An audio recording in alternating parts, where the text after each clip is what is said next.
Richard is, of course, very famous for his feminine touch flying, and the smoothness of his display will certainly prove this to us all. You are asking to get one of those DA-150s wrapped around your ear, you know, Bruce. What does DA stand for, Derek? Well, I'm going to tell you it's Desert Aircraft. That's absolutely spot on. There couldn't be any other meaning. I'm sure it's a chemical symbol for something. Oh, we're all going to sleep again. Bruce is thinking about chemicals.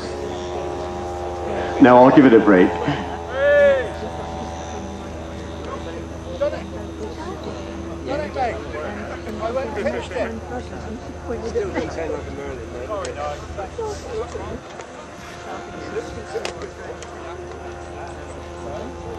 Richard modelled this aircraft on the Caroline Grace machine, which is a two-seater Spitfire, and has recently been in a television series about Spitfire, selecting a pilot to actually train and do aerobatics. The real machine, if we had it here, would cost a lot of money. It would cost about £3,000 to actually have a Mark 9 Spitfire. And the detail that Richard puts into his models as well is fantastic. If you could actually see into the cockpit, there's virtually every detail there, including the model pilot. I've often said about this model, Bruce, if we didn't tell anybody and he took off from another field and flew over, you wouldn't know the difference.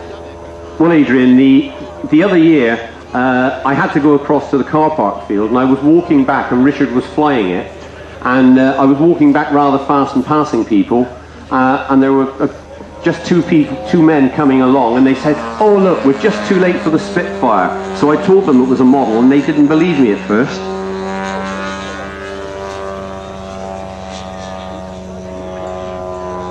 But I think you'll agree, Adrian, he really is Mr. Smooth with his display. As long as you don't use the other adjective, you're safe. What, you mean that feminine touch again? He didn't hear you the first time, he heard you the second time, and 3 times may be unlucky. Well, the other thing about Richard is he's factory trained as well. And Steve Holland actually has got a nickname for him, which is FTT. Excuse me, he's factory trained, so he was trained in the factory that built the Spitfire.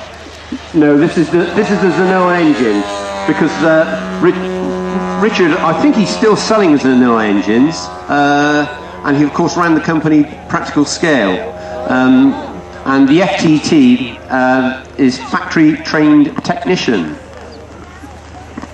Just checking.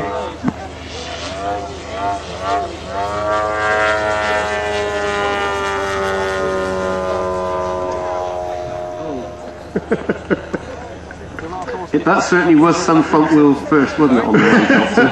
And it just shows the quality of the ground here at Woodspring. Floating, of course. The display on this Spitfire is very, very like the full size, and for people who haven't been to Woodspring Wings and you've seen the full size helicopter, you just wait until you see the Spitfire and the other full size Denny Dobson this afternoon.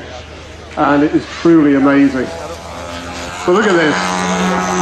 If that doesn't look like full size, I don't know what does.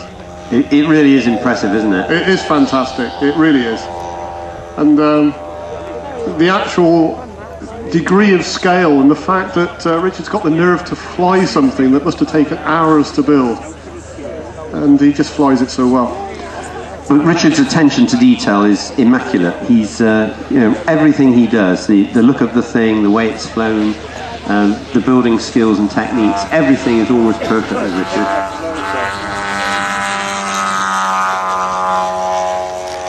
Superb.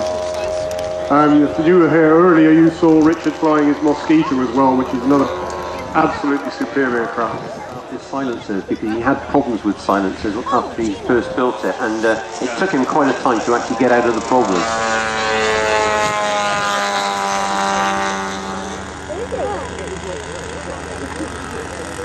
And now that's been confirmed, ladies and gentlemen, do hang around till 4:30. If you've never seen a Spitfire up close, Woodspring Wings is the place to see it. I believe it's painted a royal blue. It's a Mark 19 powered by a Griffin engine, full size, 430. Anyway, on finals now, undercarriage down, lined up for the runway, and I've got no doubt at all that this is going to be superb. A little bit of a bounce, very scale, and yeah, very well worth a round of applause, ladies and gentlemen. Thank you, Richard. Yeah, well done, Richard.